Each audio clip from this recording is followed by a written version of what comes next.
Hello everyone, आज की इस वीडियो में हम डिस्कस करेंगे थर्ड स्टेज ऑफ लेबर के बारे में। तो पिछली वीडियो में हमने सेकंड स्टेज ऑफ लेबर के बारे में पढ़ा था। अब देख लेते हैं third stage of labour.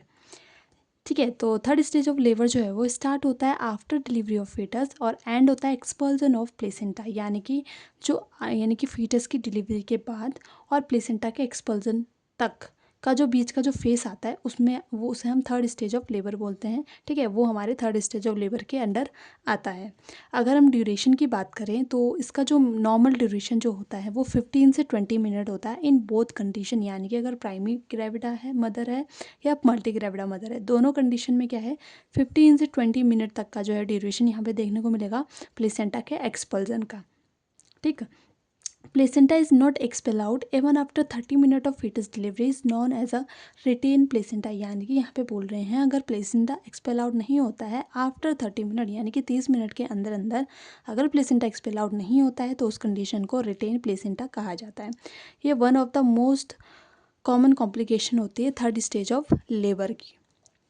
Next देख लेते हैं 3 step for delivery of placenta, यानी कि इसमें 3 स्टेप होते हैं प्लेसेंटा के डिलीवरी के लिए, यानी कि event of third stage of labour, यानी कि 3 इवेंट्स यहाँ मतलब 3 इवेंट्स देखने को मिलेंगे। पहला होता है सेपरेशन ऑफ प्लेसेंटा, दूसरा होता है डिसेंट ऑफ प्लेसेंटा और एक्सपल्जन ऑफ प्लेसेंटा। ठीक है, तो ये 3 इवेंट्स यहाँ पे देखने को मिलते हैं। सेपरेशन ऑफ प्लेसेंटा की बात करते हैं तो इस प्लेसेंटा के सेपरेशन के लिए मेथड यहाँ पे यूज़ किए जाते हैं। तो 2 तरीके के मेथड यहाँ पे यूज़ होते हैं, एक स्क्लज मेथड, एक मैथ्स डकन मेथड। ठीक, देख लेते हैं इन मेथड के बारे में। तो स्क्लज मेथड जो है मोस्ट कॉमन 80%, यानी कि सबसे मोस्ट कॉमनली जो वो स्क्लज मेथड यहाँ पे यूज़ किया जाता है।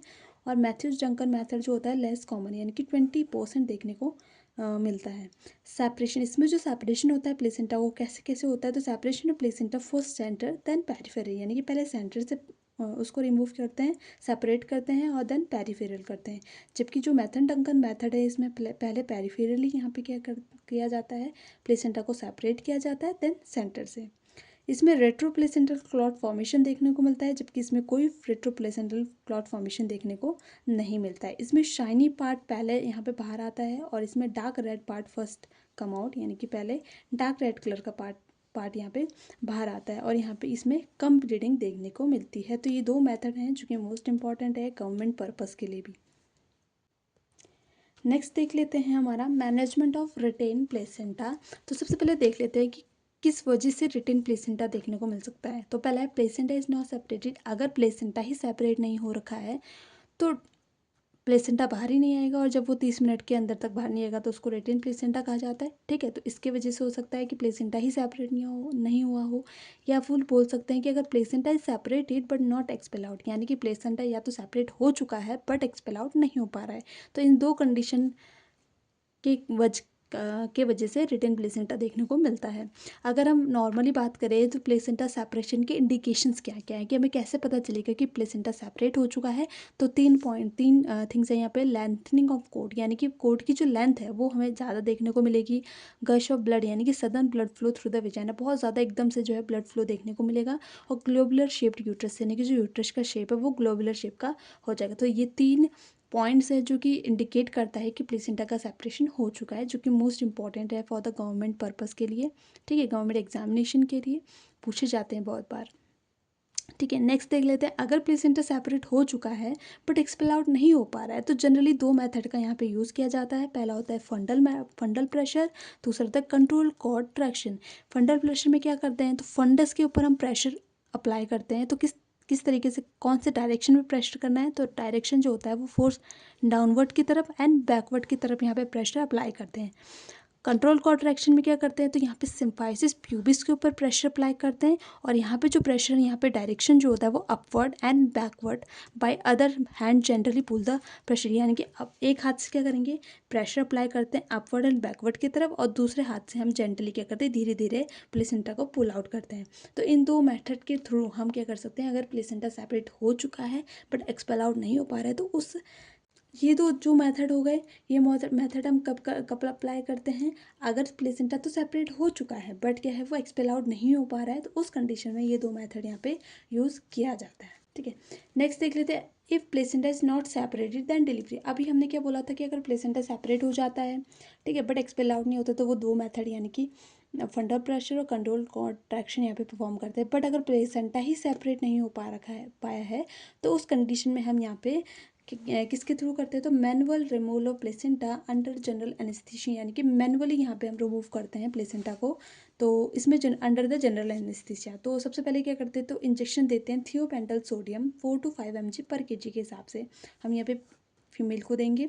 इसके बाद क्या करते हैं, introduction of hand into the uterus through the vagina in the cone shaped manner, यानी कि यहाँ पे हैंड को वेजाइना में एंटर करते हैं, ठीक है, कोन शेप्ड मैनर, यानी कि इस तरीके से क्या कोन शेप्ड बना के हम क्या करते हैं, उसको वेजाइना में एंटर करते हैं हैंड को।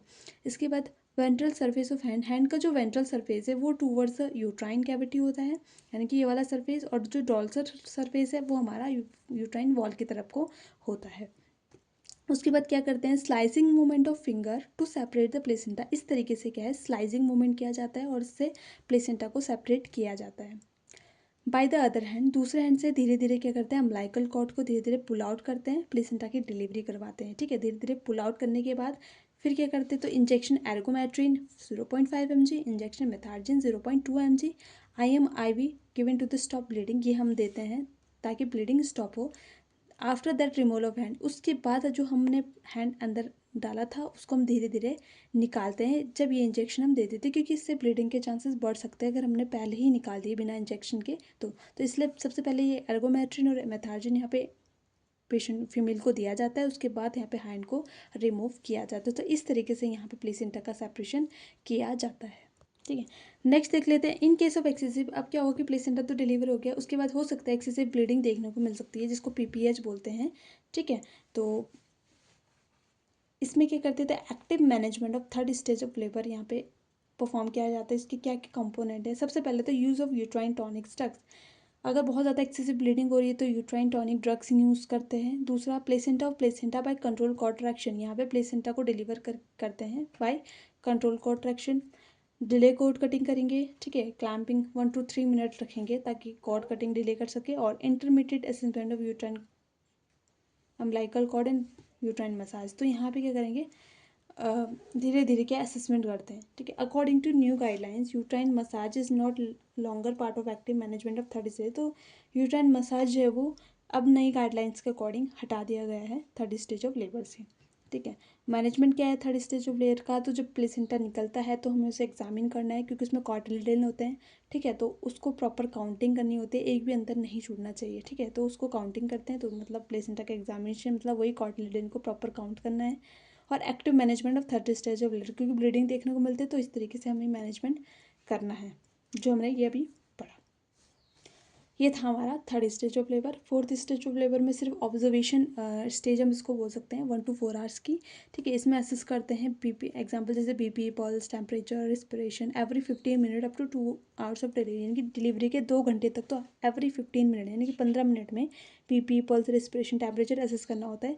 और आधे मतलब आफ्टर यानी कि 2 घंटे के बाद डिलीवरी में वाइटल्स असेस करेंगे फॉलोअप, फिर हम 4 घंटे मतलब हर एक 4 घंटे में हम यहाँ पे वाइटल्स असेस करते हैं, ठीक है। स्टार्टिंग के 2 घंटे में बहुत ज़्यादा मतलब ऑब्जर्विंग होता है, 15 मिनट में हमें एवरी 15 मिनट में चेक करना होता है, और आफ्टर 2 आवर्स ऑफ डिलीवरी हमें 4 आवर्स में चेक करते हैं। तो ये था हमारा फोर्थ स्टेज ऑफ लेबर में, ठीक है। तो अगर आपको मेरी वीडियो पसंद आई तो like, share, comment and subscribe my channel. Thank you.